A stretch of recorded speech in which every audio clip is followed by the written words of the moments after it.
Welcome, everybody, to the Cellcast.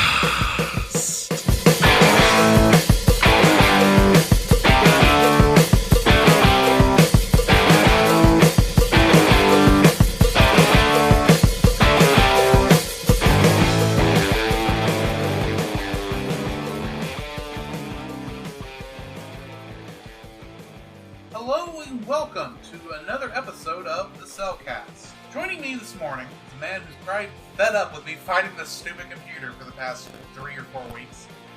Jacob! Well, thank you.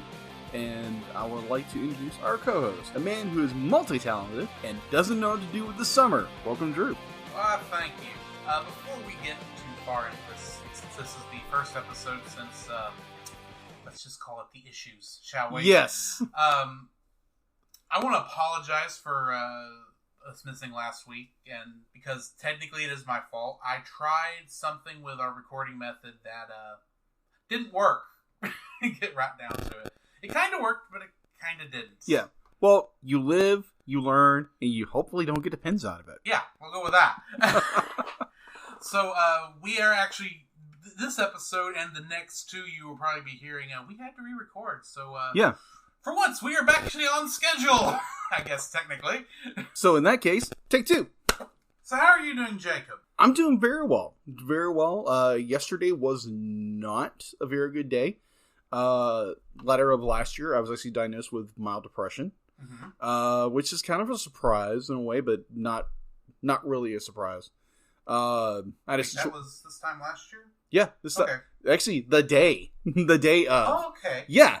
So, oddly enough, I'm not, sitting in a corner being all Eeyore about everything. That's good. Which I'm very thankful to the Lord that I'm actually, upright and doing everything. We're recording a podcast. Yes. So, yeah. Not going to go into the situation itself. But it was just more I really got into a funk.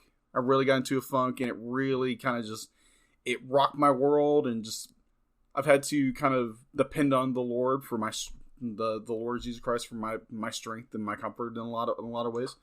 And yeah, it's been a very interesting road. It's been a very interesting year. But when we're coming to today was great. Went to work, came home, did a little cleaning, and now we are recording a podcast. Indeed. How about yourself? Oh, my day's been pretty good. It's relatively slow. Other than that, my day's been pretty good. Like you, I got off work, ate some dinner, came home. But unlike you, I then logged into another world and got set up for an expansion, and then logged off and came over here, and we're here to record a podcast. Good. At least you're not stuck in that MMO. Amazing what you can do when you hit the log out button. Yes. And you pray for restraint. Yes, exactly. That last part's most of it. Yes. Definitely what we've talked about previously about having a new expansion coming out of the game you're playing, and the restraint of not going and playing that game at 4 a.m. Well, I'll put it this way. While you are probably listening to this, if you are listening just as the episode posts, I will be knee-deep, if not farther deep, in playing this game. In a future tense? Well, this should be coming out this Saturday morning. Yes. Which is early access. Yes. When early access for that game is happening. So, yeah. Okay. That is something I am looking forward to playing. Not as much as I was looking forward to Kingdom Hearts 3 earlier in the year, because what would an episode of this podcast be if I didn't bring up Kingdom Hearts 3? Exactly. But, yeah. So, I guess since it has been a bit, even though we don't normally do this for this kind of episode. Yeah. What have you been watching? Wow, what have I been watching? Actually, a lot. Actually. Okay. Yeah, because it's been a couple weeks since we even tried to record an episode. Yes, it has. Last week, I had the opportunity to do some house sitting for a family from the church we go to. And it was house and dog sitting, which was fun. Yes. Because it was 2 big dogs who wanted to play, and two little dogs who thought they were the king and queen of the world. So, next to the big dog who was visiting, being you. Yes, exactly. And no, I did not bark once. Well, when you didn't have chocolate. Yeah, that's true. And it's good because chocolate's poisonous to dogs. Yeah, it just makes me bark more. Yes. And for trying to clue into what our audience what we're talking about, actually, I have Tourette's disorder and I bark like a dog. But thankfully, you have found something, or a mixture of things, Yes. to keep that happening, so I don't have to edit Barks out of the podcast. Yes. Oh, that would be funny. I'm assuming at one point you're gonna get so frustrated with some horrible movie that we saw that it's just gonna, the dog in you is just gonna come out and bark, and I'm just gonna leave it in. Who let the dog out now? Who? Yeah. So this is already starting to sound like the first time through this where we're bringing up song after song for no good reason. May have to do that again. But anyway. Maybe. I had a chance of watching Netflix on a very nice television, and basically the Netflix and chill. Yes. Situation. I watched JoJo's Bizarre Adventure Season 1. Good choice. Yeah. Question: sub or dub? Dub. Good. The dubs. I prefer the dub myself. Personally, I'm more of a dub person because you don't have to read, and plus my EDD is so bad. It's like, yeah, I can understand that. What's going on? Oh, dog. So yeah, be like I watched all the first season. The first episode. You say first season. I need to know where you ended. With what was it? Joseph Joestar when he's old. The first Joseph, the first character. Yeah, no, okay. you have Jonathan. The first JoJo. No, you have Jonathan Joestar. You got to Joseph. You got to Joseph. Okay. Yeah, I got the Joseph. I get my JoJos confused. There's a lot of JoJos. Every time they switch new time period, there's another JoJo. Yeah, so. Yeah. The first episode is very. Admittedly, I have not finished. I think you're actually farther through it than I am, even though I have the Blu-ray. The first episode is so dialogue driven of how our characters are set up. Be like we get all this. Be like our main character, our main character Jonathan and his future antagonist or right then antagonist Dio Brando. Mm-hmm. If you don't catch a theme with this, there's a lot of characters in the show who are named after bands and celebrities. My favorite, Robert E.O. Speedwagon. It's like, boy, y'all, this guy really couldn't figure out a different way to get this band name in here, could he? Yes. And the Speedwagon family keeps popping up. Yes, all over the place. Yes. And yeah, it's just the first episode is so jarring. It's like this Dio Brando character shows up and be like, he's definitely a jerk.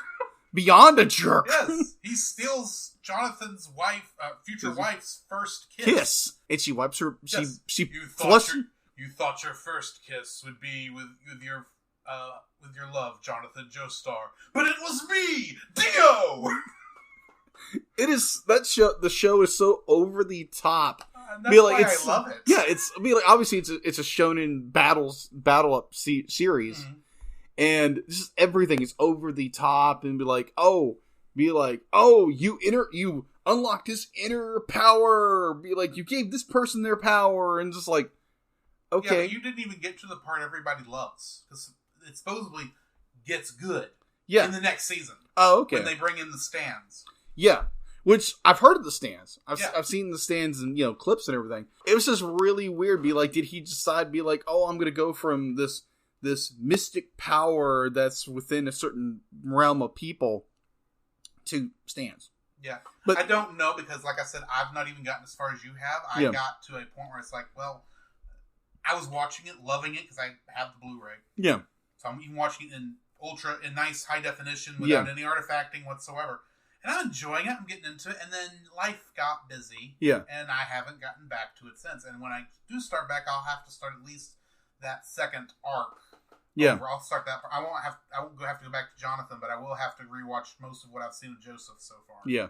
Yeah. Dio Brando is they're not subtle at all when it comes to be like, oh, he's the villain. Oh yeah. He is so much the villain. From the moment you see him on screen, he's the bad guy.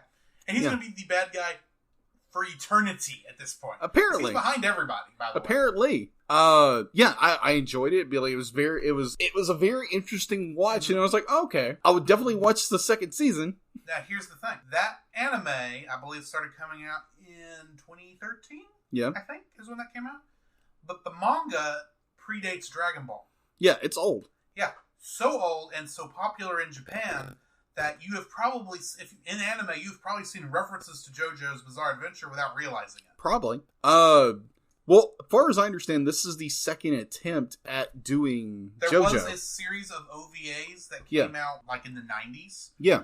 The reason those always had issues is obviously some of the character names being band names Yeah. There were some legal issues legal for obvious reasons. Yeah. Apparently, there is now a set way they can refer to those characters without it being considered copyright. I got you. I think that's why, especially with Speedwagon, you always hear him referred to either as Speedwagon or Robert. Yeah. You never hear the actual abbreviation REO Speedwagon.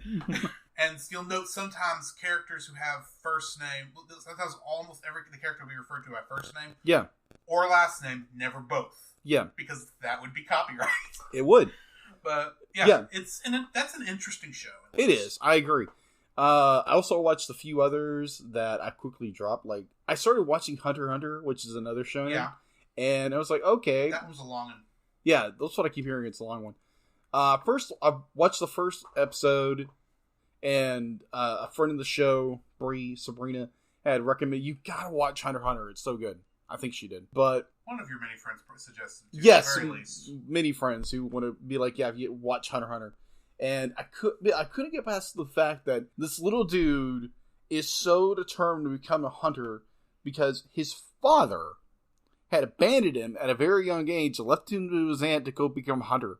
And so now he's curious what his father left him for. You'd think it'd be the opposite, but no. I can, to some degree, understand wanting to know what it was about a certain type of life that would draw you away from the family. Yeah, your responsibilities. You're responsible for. Yeah. I can understand that especially from a secular worldview. Yeah. From a Christian worldview, I'm thinking, no, he abandoned you. Yeah, literally. If he comes back, forgive him and move on. But for now, don't chase him. That's not going to help you at all. But What? Supposedly, it gets really good. Yeah. So. Yeah, there was that, and there was Vampire Nights. I don't know this one. Yeah, it's basically it's a school drop, like, school drama, romantic, where this little girl, she runs into a vampire, and the vampire like protects her, and now she's in love with the vampire. It skips many years later, and she is she's a guardian between the night school and the day school. You sure this isn't? No, it's not that one. I know the one you're talking about now. Yeah. Anyway. Yeah, I've seen. I watched a few episodes a few years ago, and I was like, "This is so melodramatic, and everything's, oh my gosh, this and that and this and that." Do you know why? It's shoujo, which is girls. It's anime aimed at girls. That makes sense. Which means it's all high school drama. Yeah, and not in the fun way that a lot of the high school drama I watch is. I got you. Well, and of course it's a love story. Yeah, love story. Fair warning, just because I know I read the Wikipedia article for some long time ago for who knows what reason. Probably just was curious what the show was without wanting to watch it. Yeah. Because I could kind of tell by looking at the DVD case while I was working at Walmart. This is not the show for me, but I'm slightly curious enough to read the article on it. I think she does turn into a vampire at one point. Probably. She gets turned at one point. Because, I mean, what kind of vampire drama story would the main person not get turned into a vampire by the end of it? Yeah. I blame Twilight. Yeah, that's what it'd be like. You can definitely feel the Stephanie Meyer's influence. Yes. Pretty boy vampires. Yeah. Well, that's going to the same school as normal people, but somehow the vampires and the normal people never meet. Yeah. Oh, he's dark and mysterious, but like, no, don't follow me, but follow me. Yes. And I'll ruin your life. Anyways, I guess you've probably pissed off so many Twilight people. Oh, probably so much. It's not even funny. So I got my Disney Movie Club package in with the mother load, if I remember correctly. The mother load of Toy Story 3, Who Framed Roger Rabbit, Captain Marvel, and I thought it was only 3, and then you had that other stuff that came with it. Yeah. Yeah, it also had a badge in it. Yes. Or a Disney, whatever it's called. Pin. Thank you. It's a pin. I think the official Disney term is pin. Yeah, it's a pin. So I finally got around to watching Toy Story 3, which is a big shock. I know. It took you long enough. Well, you had to before you go see the new one. Yes, and I was thoroughly impressed. This Toy Story does not disappoint. And wow, the story, the characters. The point where everyone was going to be like, "Oh, you're gonna cry." Be like, "This, make sure to bring tissues. You're gonna cry. It's great." And I was like, "Okay." So I was prepared to cry, And it was like, okay, this scene. No, it's a great scene. It's a wonderful scene. Is this the incinerator scene? Yeah, I thought it was the incinerator scene. Yeah. Spoiler alert, if you haven't seen Toy Story 3. There's an incinerator scene. Yes. And the toys' escape plan from the daycare was genius. Yeah. It was absolutely genius. And how there'll be like, oh, we're gonna stay together because we're family, which is the big takeaway in the movie of being family. And the scene that got me was Andy's goodbye. Yeah, that's the one everyone warns you about. Oh, okay. I honestly think the reason the incinerator scene exists, is because it's getting you to the point. It's like, here's the sad scene. This is the one we intentionally put in here to be the tearjerker, and you realize by the end of it, it's not even that sad. Yeah, for whatever reason, because it's the climax of the movie. Yeah, you're prepared for that one. You're not prepared for Andy's going to college. And he gives all his toys, spoiler alert, to Bonnie. Yeah. The little girl he just met. Yeah. Essentially. Yeah. He met her like once, like very early in the movie. And I was like, oh my gosh. Wow. That's... And you get to see Andy, the 18, 17-year-old boy, become the little 5-year-old he was in the first movie. Where he's just playing and happy and the whole bit. And he's describing all the toys. He's describing all the toys. This is the point that hit me. Yeah, because you're going back and saying, oh yeah, I remember that when we in those opening scenes in 1 and 2. Mm-hmm. You're going, yeah, that's what that was. Okay. And then the stuff he comes up with for the aliens I thought was interesting. Oh, yeah. Since they weren't in that scene. Yeah, but the opening in that movie is incredible. Absolutely incredible. The scene that got me is where Andy is describing to Bonnie all the toys and how she takes care of them. Mm-hmm. And then she looks down in the box and says, oh, cowboy or sheriff. She says my cowboy. Yeah, my cowboy, my sheriff. And Andy looks down and be like, it's Woody. Yeah. And one he was going to take with him. One between that and Buzz. Yeah. Like it was going to be Woody. Obviously it was going to be Woody. Yeah. Because it's his toy. It's his toy, he describes it. It's the toy that he's known his entire life. Mm-hmm. Ever since he's probably 3. And the scene where they both pick him up, he kind of draws away. It's like, this is my toy. Be like, this is my friend. Mm-hmm. And then you see him kind of realize, be like, I love Buzz. I mean, I love Woody. I love Woody. But at the same time, I realize I have to let him go. Mm-hmm. Because, my childhood is past, and I want Bonnie to have him. And it was such a heart-wrenching little thing where it was, it was Andy letting go. Mm-hmm. Letting go of his childhood his friends. His childhood friends for years. And he lets them go have a new life. And that's what got you. I was like, oh my gosh. This is clap. Just brilliant how they ended that movie.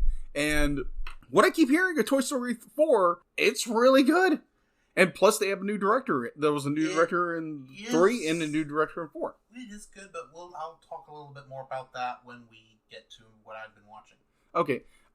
Also, I've got around to watching, because in the other part of that package was Who Framed Roger Rabbit? Mm-hmm. From, I think, 1988? 87? Mm-hmm. That movie is enjoyable beyond belief. Yes. It's kid-friendly, but not kid-friendly, because they played so many adult jokes. Mm-hmm. And it's a great movie. It's wonderful. It's timeless.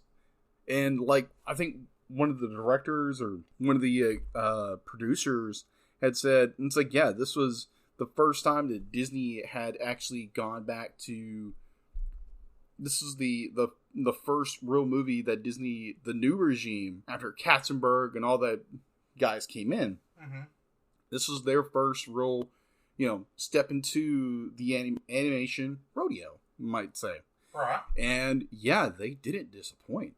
This was a amazing movie that was live action animation with no CG, with no computer graphics, no computer rendering at all. Which I think probably for our younger audience, that is like, it is wait. Amazing everything they were able to do in that movie. Oh yeah, I would like to use the illustration of someone taking a steamship across the Atlantic to go from England to America, and then describing to them what a commercial airliner is. It's like, oh, it'll take you like 5 hours to get across the pond, and which would be like, what?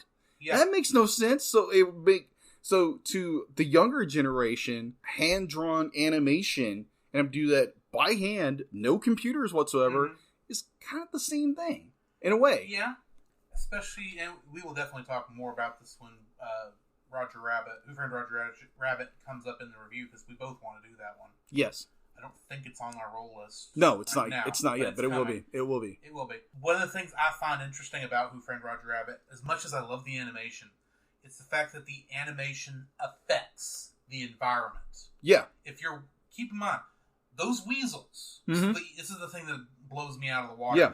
Those weasels are carrying guns. Not animated guns. Yeah, actual guns. Actual guns. Stop and think about how they had to film those actual guns floating through the room. Oh, it was incredible watching the behind the scenes stuff. It was mind blowing. It was like, wow.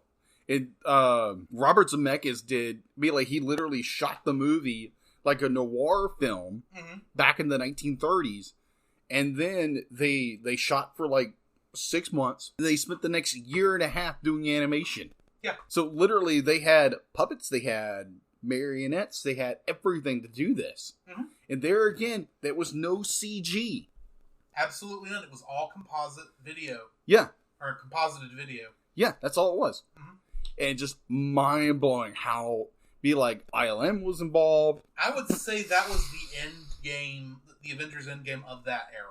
Oh yeah. The amount, especially when you consider you have two of the most groundbreaking scenes, I think, anywhere. If you really stop and think about it, you get Daffy Duck and Donald Duck. The piano scene. Have a battle between playing Hungarian Rhapsody No. 2, the classic piano symphony thing that you see in like the Cat Concerto, which is a Tom and Jerry cartoon. There's a Bugs Bunny one that uses the same thing. It's that. Oh yeah. That's the song they're playing. You've got that scene, them going back and forth, and them commenting about each other. Oh yes, hysterical. And then later on in Toontown, Bugs Bunny and Mickey Mouse are talking to each other on screen at the same time. And we'll get into more about what's interesting about that. But that scene is probably the hardest for them to write. Yeah. Because they had to be so particular due to the licensing issues. Yeah, it had to be equal. Yeah. Equal screen time. You pay attention. They can't even say more. Neither character can say more than the other. It is exactly balanced where Mickey Mouse and Bugs Bunny say the exact same amount of words. Yeah. And same amount of lines. That's why that, you listen to it, that conversation's a little stilted. Between the two, it's because they were having to be that particular. Yeah, and plus, the writers would have to think, it's like, okay, what would Bugs Bunny say? And what wouldn't he say? Because Bugs Bunny could say a whole lot more than... And it's still got to talk. Yeah, anyway.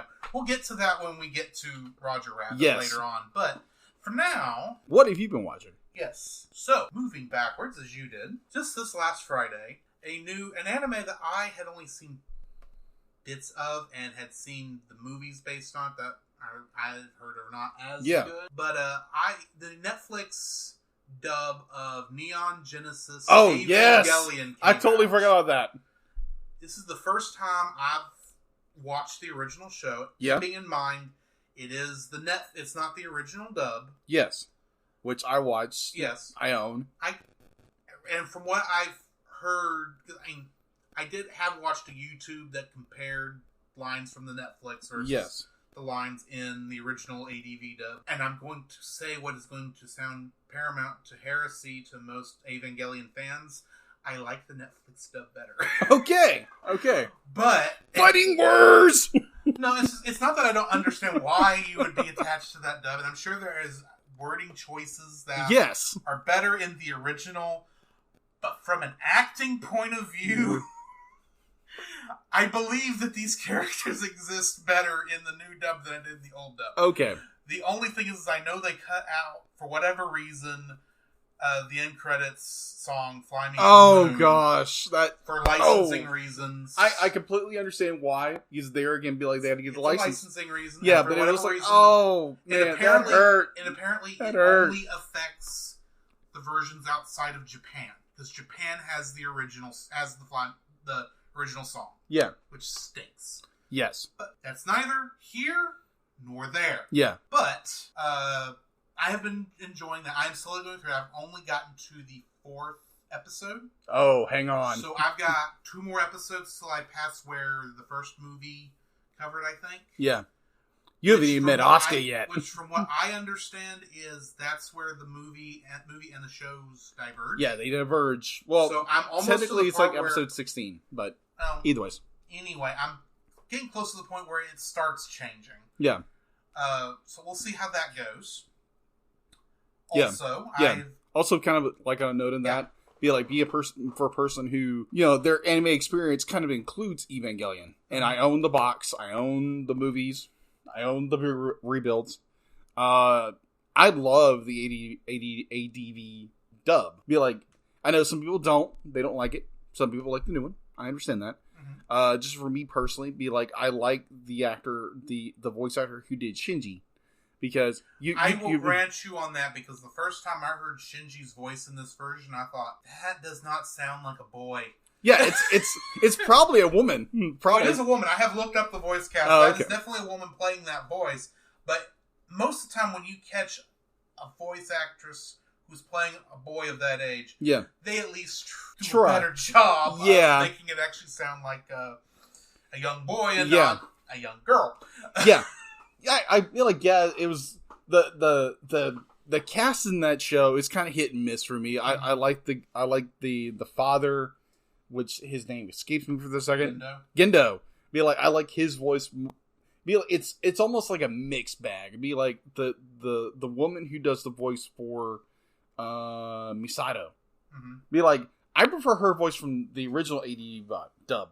Yeah, because there's a little more livelihood in that dub. Yeah, but this dub does seem a bit more clerical, or not clerical, clinical. Yeah, and I think part of that, and I'll say this, because I know part of what's causing the difference. Yeah, the ADV dub was recorded in Houston by Texas voice actors and actresses, whereas this one is being done by Bang Zoom, which is off on the West Coast. Oh, okay. While I like to say that the geographic location of the recording should not make a difference in the acting, I think to some degree it does, because for whatever reason, I've noticed this, especially with the anime, the Western voice, the West Coast voice actors and actresses, their dubs just don't seem to have the passion in it the Texas dubs do. Yes. And I think that's because the Texas dubs, they don't have anything else to fall back on like the Western ones do, since they're in Hollywood. So and I could be wrong. Don't get me wrong.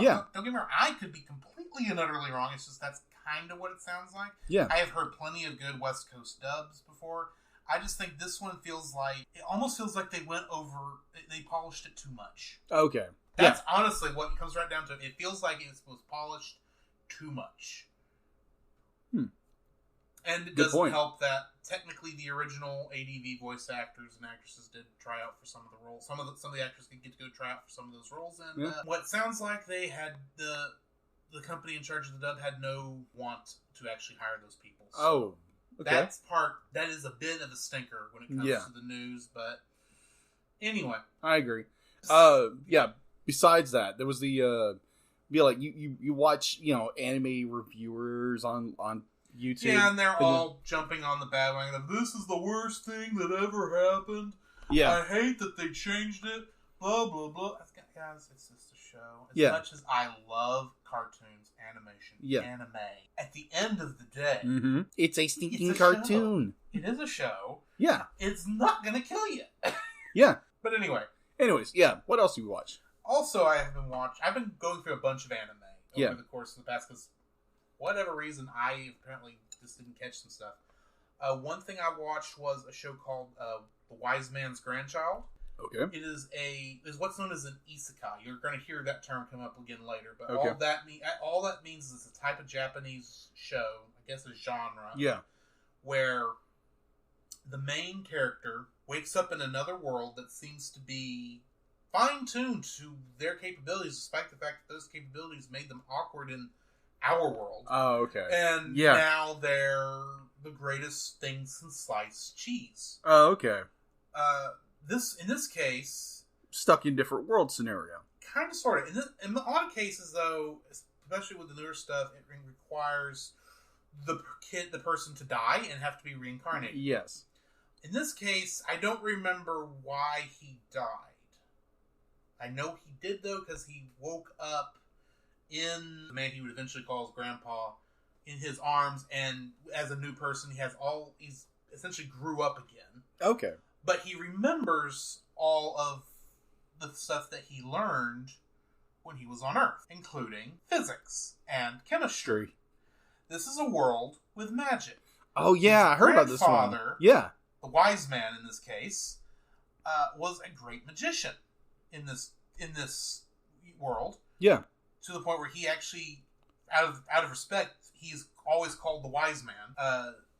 And he's a great practitioner. So, of course, since he is great at magic, he teaches his adopted grandson how to do magic. The thing is, the way magic works in that universe is you kind of have to visualize what you're wanting to happen. Yeah. And then it happens. Yeah. In most cases, it requires an incantation, but it does not appear that the incantation actually matters. Yeah. It's just a way to help you focus what you're wanting to happen. Because this guy still remembers all his chemistry and physics, Mm-hmm. instead of just visualizing the end result, which is what everybody else is doing, he's visualizing the process. So his magic is much stronger than everybody else. I gotcha. To the point where he even figures out how to fold space-time with this magic in order to create portals across the world.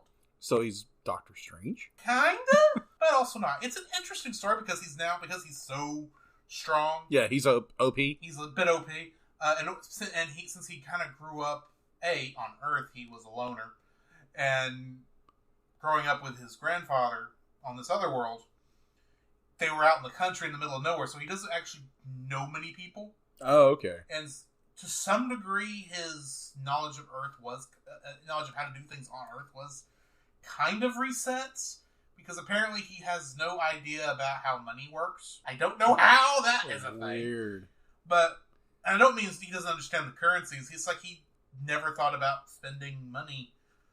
I guess in the 20 or so years he's been living in this new world. But weird. Yeah, that was kind of weird, but he, of course, meets classmates. They were the strongest classmates, but they were still much weaker than he was. Yeah. He's not at the school to learn how to do magic. He's there to learn how to deal with other people. Despite the fact it's a magic academy. But anyway, that's been an interesting show I've been watching. I also finished That Time I Got Reincarnated as a Slime. Oh, okay. Yeah, I heard this one. This one's a fun one. Guy gets stabbed in Tokyo. Yeah. Wakes up, and as he's dying, he laments about things he wished he would have done. This somehow triggers as requests as his soul somehow enters this new world and causes him to not just be a slime, a viscous monster with a viscous body that technically should be, in most RPGs, it's the easiest thing to kill. Yeah. He has this ability to, he has all these different abilities that allow him to do stuff a slime normally wouldn't be able to do because of these requests he made.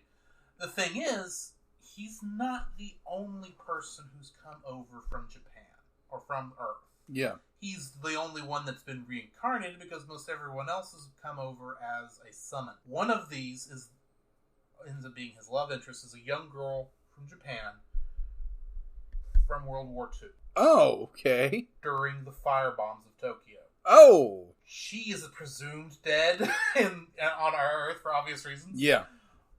And probably the rest of her parents died, but because of how she was summoned with the fire and all that, she had a elemental affinity to fire.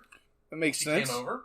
Fireball! So villain of the series, since he's the one who had her summoned in the first place, forced a spirit into her body called Ifrit. Okay. If you know anything about Final Fantasy, then it sounds familiar. It is essentially a fire demon that in our world is of, I believe, Muslim or Arabic origin. Yeah. Don't quote me on this. It sounds I believe it's of Arabic origin. Yeah. But of course, the Japanese aren't as they lessened it. Yeah, they tweak it a little bit. They tweaked it a little bit, so it's not evil, but he's still an evil monster. And it's interesting how he has to end up helping her out. Yeah. At some point, though, in order, spoiler alert, when he defeats Ifrit, it weakens her body so much that she's about to die. So he buries her in the only way that he knows her body will be saved, by consuming her. And that gives him the ability to have a human body. I'm not going to say more than that because that's kind of freaky. It's a great show. It's a fun show. Yeah. There's a lot of world building in it, which is what, gets my interest up. Yeah. But I've been enjoying that one a lot. Moving away from anime and isekai, anime specifically. Yeah. I started watching, I think not long after, we recorded it was an episode where, it was not long after we recorded the episode about our top 10 favorite movies of the 90s. Yeah. I started watching a show from the 90s that I loved called Animaniacs. Animaniacs. Yes. Zany to the max. I was watching that for a bit. Yeah. I enjoyed the fool of it. I forgot how funny it actually is. Yeah. And I also am convinced I missed 90% of the jokes. Oh, of course. They were not aimed at the audience that show was supposed to be aimed at. Because the adults in the background are it's like, oh my gosh, they went there. You're sitting there going, were the Fox censors not watching? Did they just like, oh, this is a cartoon. Cartoons are for kids. Put it up. Yeah. Anyway. Yeah. It's kind of wondering. Some of those jokes only got through because they stopped worse ones. It's kind of how it comes about. Yeah, basically. But that show is so much fun. I'm looking forward to at some point us recording an episode based on the movie that came out after the end of that. So Wacko's Wish, right? Yeah, Wacko's Wish. I'm looking forward to that one. So that's pretty much what I've been watching. We should probably, considering how late it is, actually get into our topic this week. Yeah, let's do that. Our topic this week is the upcoming animated movies of 2019. Yeah. Although, admittedly, because of our recording issues, 2 of these are already out. Yes. So, starting in June of 2019. Right. So, the first movie on our list, which did technically come out first, The Secret Life of Pets 2 by Illumination. Yeah. What do you think of this from the trailer? What do you think of this from the trailer? I thought it was interesting. I've seen very bits and pieces of The Secret Life of Pets before, and I've heard people's reviews and critiques of it, and I'll definitely have to. I think I own it. I think I own it on VHS, DVD. I don't think it was ever released on VHS. No, if it was, it'd be like, we're exclusive one on VHS, and it's like, apparently there is a copy, at least somewhere in the world, you can get Frozen on VHS. Yeah, I heard about that. That is weird. That is weird. But anyways, eventually we will have to go and actually watch The Secret Life of Pets. The new trailer is like, okay, this is interesting. Okay, we have a bunny as a superhero who thinks they're a superhero. Considering he was the bad guy in the first movie. Yeah. Yeah, I mean, it looks interesting. Now, granted, I'll have to watch the original to get a better... I'll have to rewatch the first one because it's been a while. Yeah. But I have not seen it yet, of course. Yeah. I did see the first one a long time ago. Really, when it was still in theaters. Yeah. I saw the first one. I'm not going to say it was a bad movie, but it could have used a plot. Okay. I gotcha.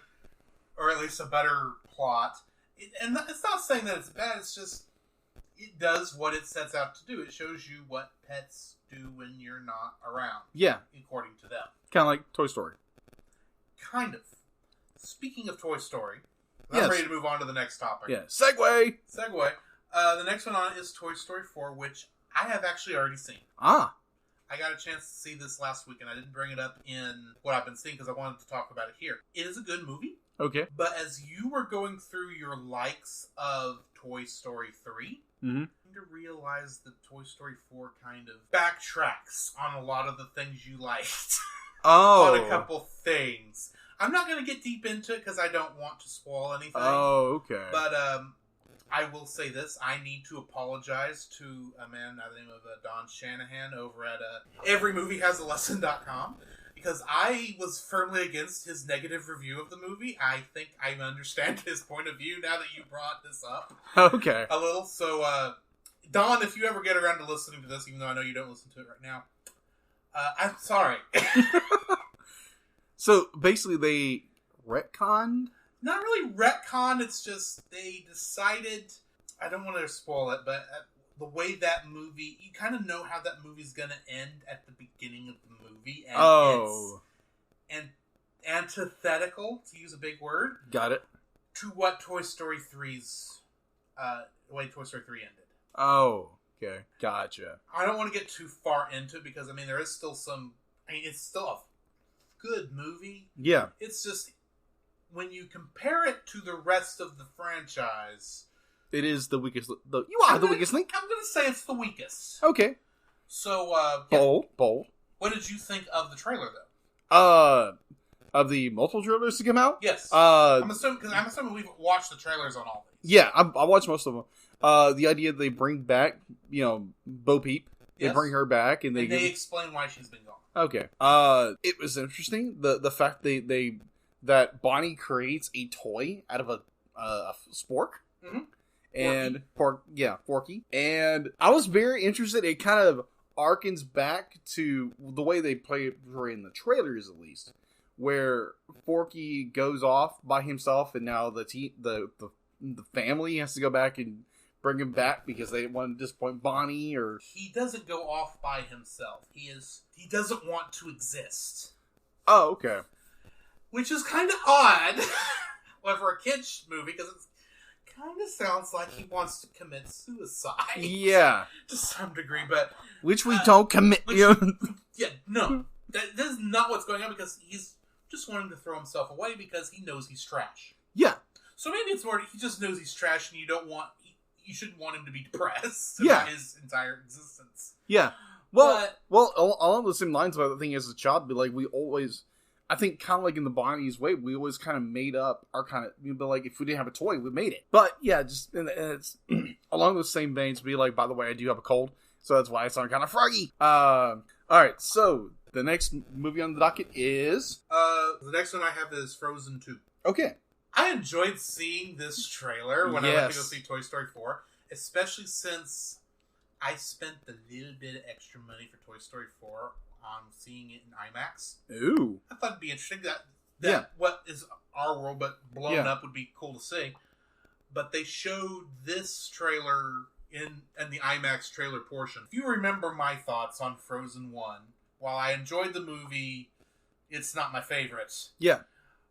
This actually looks interesting. Yeah. Where they're going with it. I like that they are expanding the universe because it looks like beyond Arendelle. Yeah. And going more into, I'm assuming, and don't quote me on this, it looks like they might be explaining where her powers come from, kind of. Maybe. But there seems to be a bigger threat. Yeah. Giants exist, apparently. Yeah. Giants. Titans. Hopefully they don't. Kaiju? Maybe they don't eat people? Well, maybe they'll eat Olaf. But he'll survive. Hopefully. Maybe they just leave his head and then he just rebuilds his body. Rebuilds his body. Yeah. There we go. Yes. So not all the children lose their ever living heads. What did you think of it? I've already said my piece. I thoroughly enjoyed it. The fact that I think it's Grandpappy who says it, at least in the trailer he says it, that like before we feared Elsa's powers and now her powers could be the only thing to save the world. I mean, I think he specifically says we were afraid of her powers. Yes. But now we're afraid her powers won't be enough. Yeah, that's it. That's what the line was. Something to that effect. Yeah. Obviously this movie's coming out in December. Mm-hmm. It's coming out in December. December or November?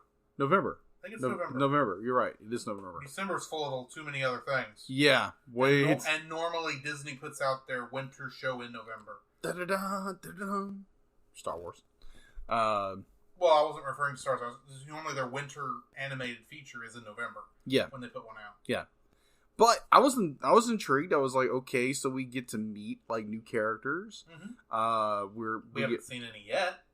Technically we did. We saw like a young boy and a young girl in like the first trailer. It was like that. Okay, I don't remember that from the trailer I got to see before Toy Story 4, but that's the newer one. Yeah. The one with the water horse. That was interesting. Yes. That was.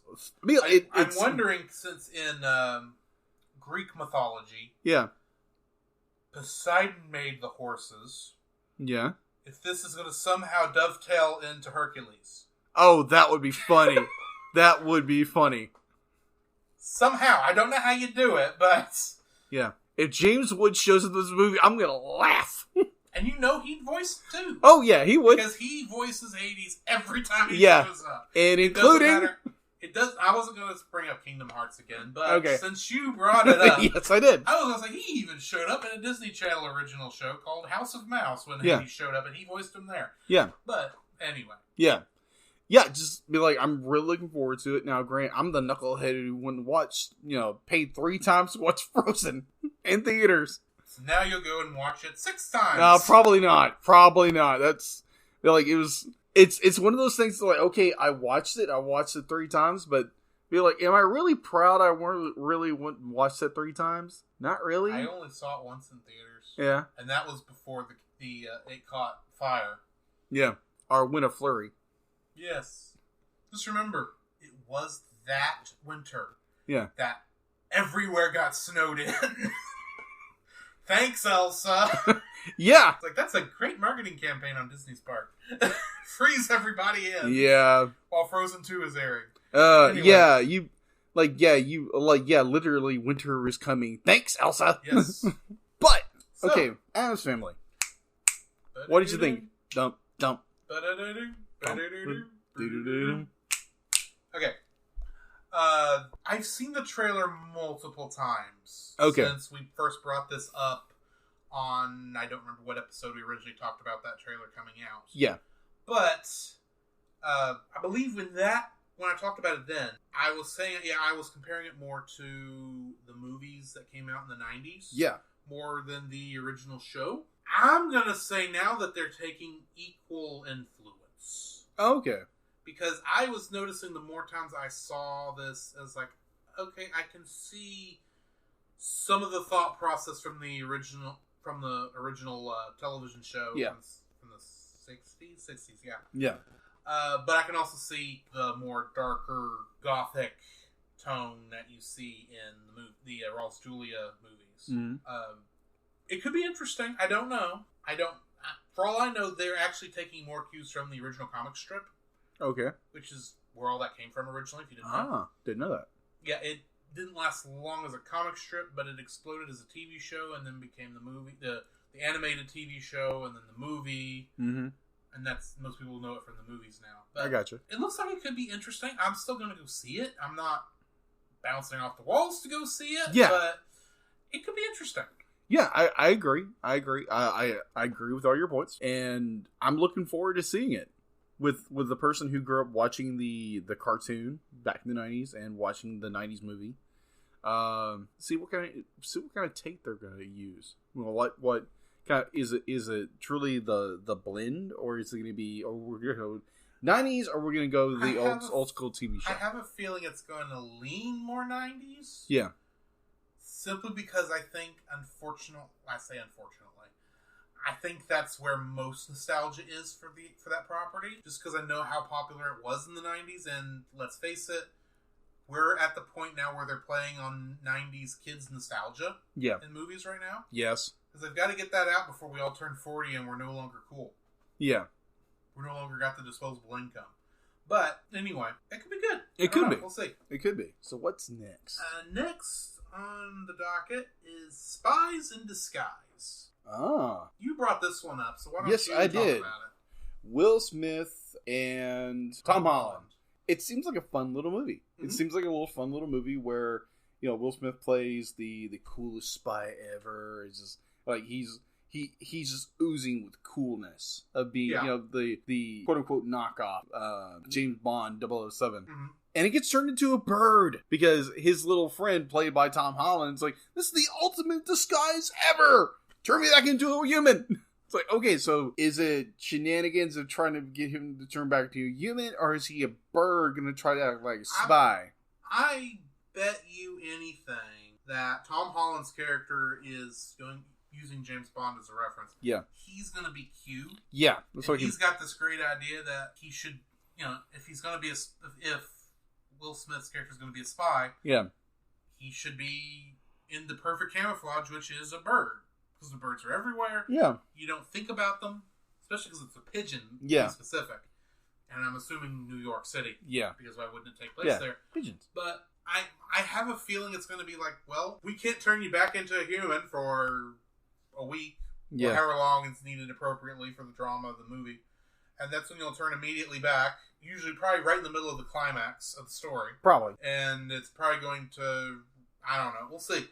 It could be interesting. I don't know. It had a lot of names that I didn't expect to see when I watched the trailer. So could be good. Yeah, it could be. I have a feeling that's going to be the reoccurring sentiment here. It could be good. Yeah, it could be. Could be bad. Yeah. Now, granted, we don't have any insight to these films, so we don't know if they're going to be good or not. We're just giving we're just basing this on what we saw when we saw the trailers and what our thoughts are, because there are some, we haven't gotten to them yet, that, let's just face it, we don't have much faith in. No, not really. Not really. We'll get to that in a minute. Yeah, I think we're coming up on one. We're coming up on one, right? Yeah. Just next. Yeah. Angry Birds 2. Oh my word, I have not even seen the first one. Yeah, because I can't imagine it's good. I have a feeling kids love it. I'll hate it. Because kids like the Emoji Movie. And I hated it. I've heard a lot of people hate that movie. Don't watch it, kids. Here's your PSA. Do not watch the Emoji Movie. Yes, it was made by the same people who made Spider-Man Into the Spider-Verse. Do not watch the Emoji Movie unless you want to feel like, well, like you've been on a cell phone your entire life. Shots fired. A little bit. Well, for someone who has not watched Angry Birds yet, I own it, so I need to watch it. I haven't seen it either, so. Yeah. Waiting for the... Have you played the cell phone game? Yes. Okay. That was to make sure we were at least that far. Yeah. We had that much in common. Be like, yeah. We played the game. It's interesting. Yeah, it's fun. It's a fun little game. I love the Star Wars version. They somehow went through the entire Star Wars saga. Really? With Angry Birds. Huh. Well, the original trilogy. Yeah. And he's like, okay, yeah, I see which scene we're on. It's still like, anyway, I can't imagine they were able to make a movie, let alone a sequel, out of this concept. But then, I did not see Lego Movie coming either. I didn't expect that one to be good, so we'll see. Yeah. The first one apparently had to have made enough money for a sequel to happen. So, I mean, at least, making enough money is not a determination of quality, but... Right. There have been plenty of dumpster fires who have, made multiple sequels. To have multiple sequels. Yeah. That are also dumpster fires. That's Hasbro's fault. Because Hasbro will throw money at something that they know is making money even if people hate it. Because they just see that as a commercial. And if they were able to sell toys off of it, it must have been good. Yeah. Anyway. All right. So next one, Abominable. Abominable. Yeah. It seems like a very cutesy kind of fun movie that if I was in a dating situation, I'd probably bring said girlfriend to that. It sounds like a fun little cute little movie, and it's about an abominable snowman or girl that is held captive, and this little girl has to, save her, and it's this adventure, and get her back to her family. Yeah. Somehow she gets magic. Well, the abominable snowman, snow girl. Yeah. The Yeti. The Yeti. Yeah, the Yeti. The Yeti is magical. And she at some point gets take some of its hair and string her violin with it, because then she has a magical violin Yeah, in the trailer. Yeah, It's like, okay. Yeah, so apparently our main character actually plays violin. Yeah, that's all she wants to do is play violin. Yeah, but I don't know. yeah. When we get around to recording Coco, which I know is coming, Yes, within a couple episodes, we can talk more about the importance of music in that kind of a situation. But yeah, I'm not gonna say no to this movie. I'll still go see it. yeah. I'll admit, before we started looking at this, it was not on my radar, but it is now. Yeah, definitely. After watching the trailer, it's like, ooh, now I'm interested. Mm-hmm. All right, next one, Playmobil the movie. Good night. Yeah, let's just be like, oh, Lego did a really good job with their first 2 movies. Hey, let's get into the game.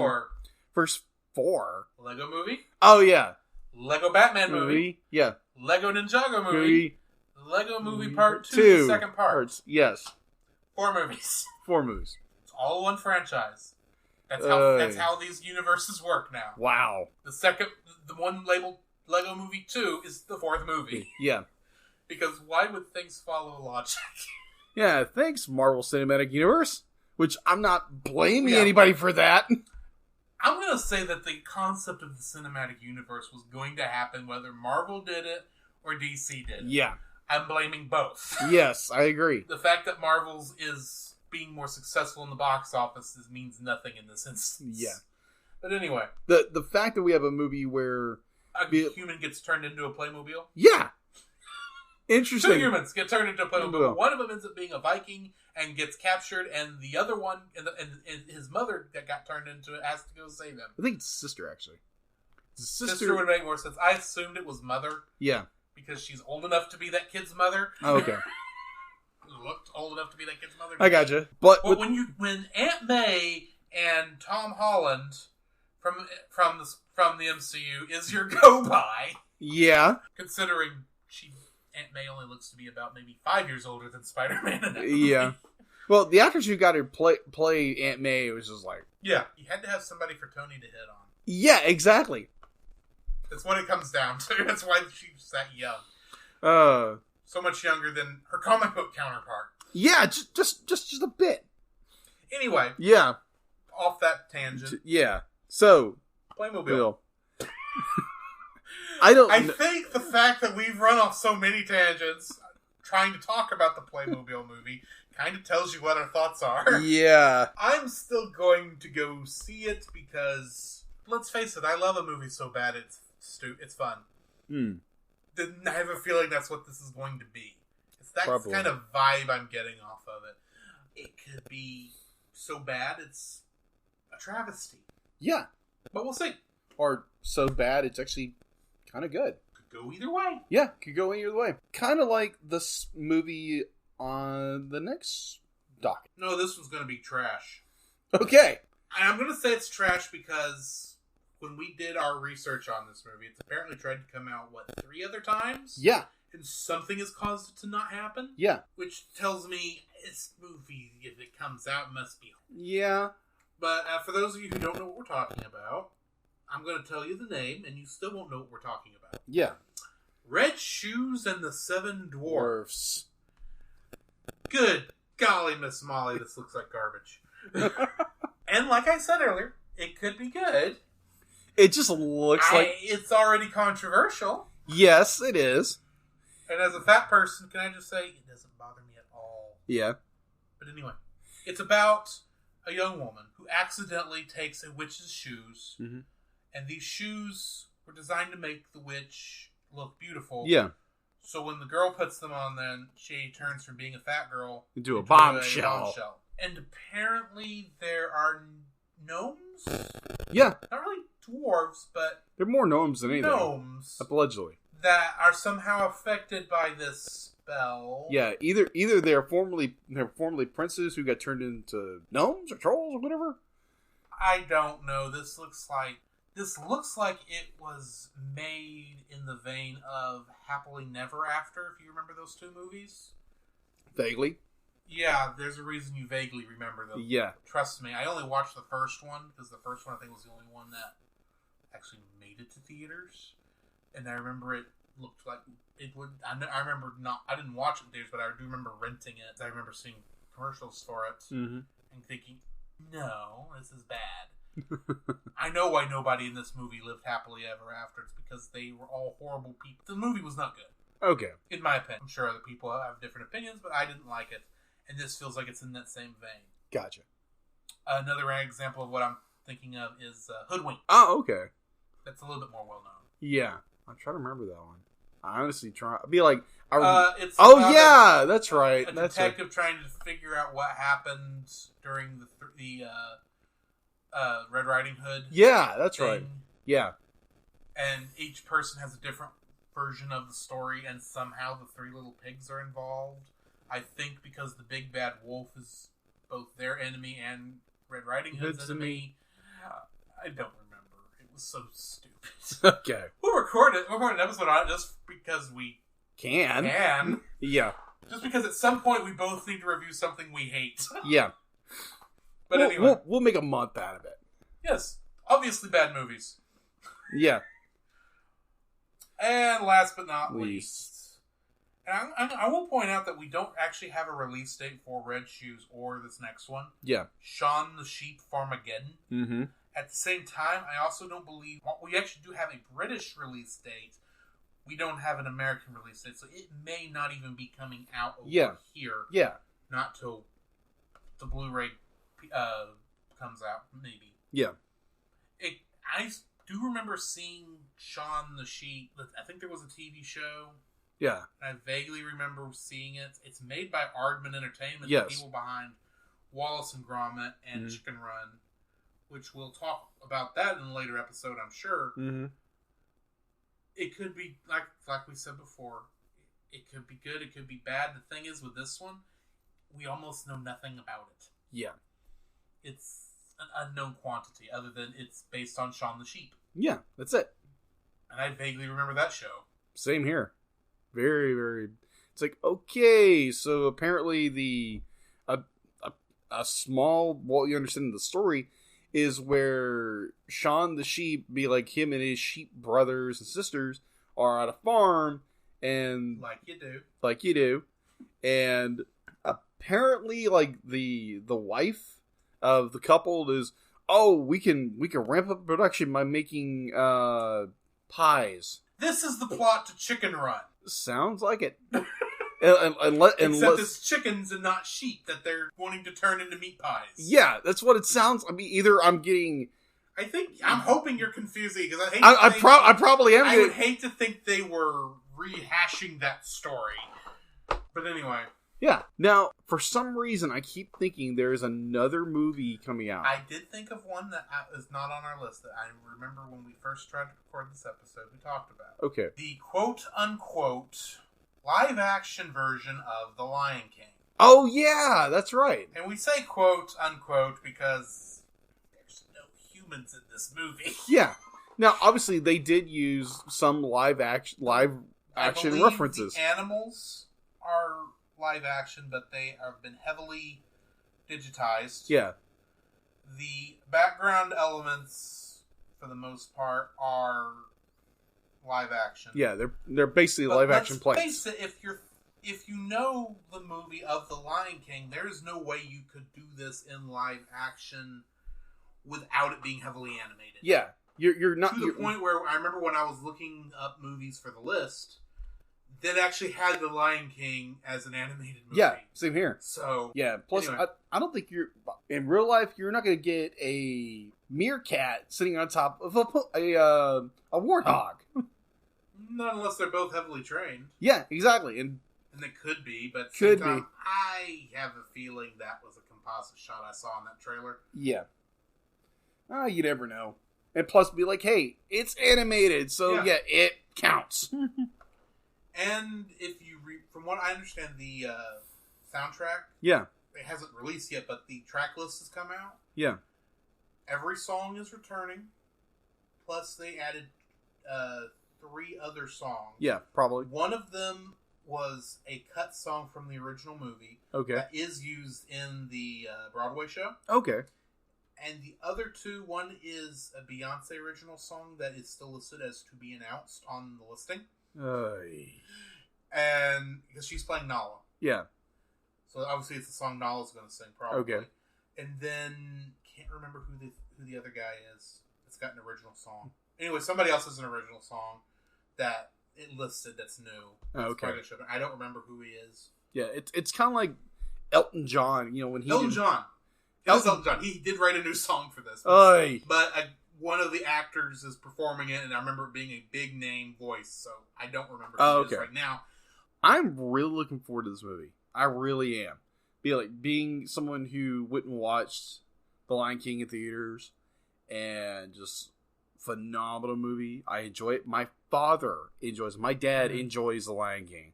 Now, he would be like, yeah, it's like, oh, kid movie. The Lion King, total different ballgame. Yes. Because it is a good movie. And if you haven't seen Lion King yet, what are you doing? Go watch it! Just remember that the urge to sing The Lion Sleeps Tonight yes! is just a whim away, a whim a away, a whim away, a whim away. A wee away. Hey, the Boomba? Boomba. Starts with that movie's going to have to come up the original cartoon is going to have to come up on our list faster than I think we originally were planning. Yeah. As I know we're going to do it eventually. Yeah. But we may have to do that more quickly than originally intended. Yeah. So, that brings us to the end of another episode of the Cellcast. Mm-hmm. Where can they find you, Jacob? You can find me on Facebook at Jacob B. Heron, but also you can find me at my art page, which is Jacob's Daily Art Corner, where I would say use the air quotes, but I actually do post every day. At least right now. At least right now. I'm drawing every day and I'm posting. And it's a very interesting, if you be like art and more of the comic book style, you might want to give it a try. Look it up on Facebook and follow me. Where can they find you, Drew? They can find me on Facebook at Drew Dodd. I know I've said this since the show started. I actually am making strides towards having a place where my photographs can be seen by other people. Mm-hmm. I'm thinking I'm just going to do like your Daily Art Corner. Yeah. Have a photo bin. Just a place on Facebook where it just has all my pictures on it in posts, so you can scroll through it easy. Yeah. The ones I like. I haven't done it yet, so just be on the lookout for that. I will post in the Facebook group when I have actually got that set up. Okay. Other than that, you can find both of us like I said, in our Facebook group. Mm-hmm. That is the Cellcast. It is a closed group just to keep the robots out. So if you're not a robot, not that we have anything against robots, but if you're not a robot, please come and join us. We have great conversations in there sometimes. Yeah. And we want to keep our community growing there. You can also email us at thecellcastpodcast@gmail.com. Mm-hmm. Keep in mind, in both these instances, when we say the Cellcast, that is with a single L in cell. Yes. And also you can find us on Stitcher, Apple, and Google Play. You can find them on basically finding your favorite podcast directory. You just look up the Cellcast. We're still not on Spotify because I need to make, ironically, some mild edits to our first couple episodes so that we technically own all the rights to what's in there. Oh, okay. Because the first two episodes, if you remember, we used the music from the movies. Yeah. And they kind of frown on not owning the rights to stuff. So when I get that figured out, I'm going to actually try to get us on Spotify. Okay. But we're not there yet, unfortunately. Okay. Well, minus Spotify, you can find us basically anywhere else. Yeah. And just remember, it's one L, not two. You can find us on our website at thecellcast.podbean.com. Ah. Right now, that's just got a listing of our episodes. So if you're listening to our friends and want to hear the rest of us and have not looked at it for us in any of those other sources, that is another location in which you can listen to our show. Eventually, we might put some other stuff on there. We'll see. Okay. And to go kind of back up just a second, when it comes to subscribing to our podcast on your favorite podcast catcher, your favorite podcast catcher directory, we would love to hear from you guys. If you like us, subscribe to us and give us a review. If you like us even more, give us something a little over 5 stars. Yes. That'd be appreciated. And if you could do us a favor, please tell us via either the email address or somewhere else that you have reviewed us so we can go and look. And because a lot of these places, there's a lot of these, it just makes it easy for us to find the review. Yeah. And we'll give you a shout out probably if we see it. So. Oh, most definitely. But yeah, I think also if you have any suggestions, yes, for any upcoming movie you wish for us to review, please email that to the cellcastpodcast@gmail.com or comment it in the Facebook group under the post for the episode. Mm-hmm. I will look in both places to make sure that if there is a strong outcry for one movie or another, and it's one I know that is not trolling, we'll bring it up, because I know there's some smart aleck out there who's going to see Food Fight and say, that's the movie. Y'all need to review Food Fight.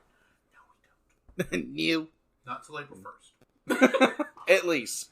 No, when we talked about those movies, that month of movies sometime in the future where we know are bad, I'm bringing that one just so we can both suffer together. It's like, ow! The pain! The pain! Anyways. Yes. Anyway, this has been Drew. This is Jacob. And we'll catch you in the next round.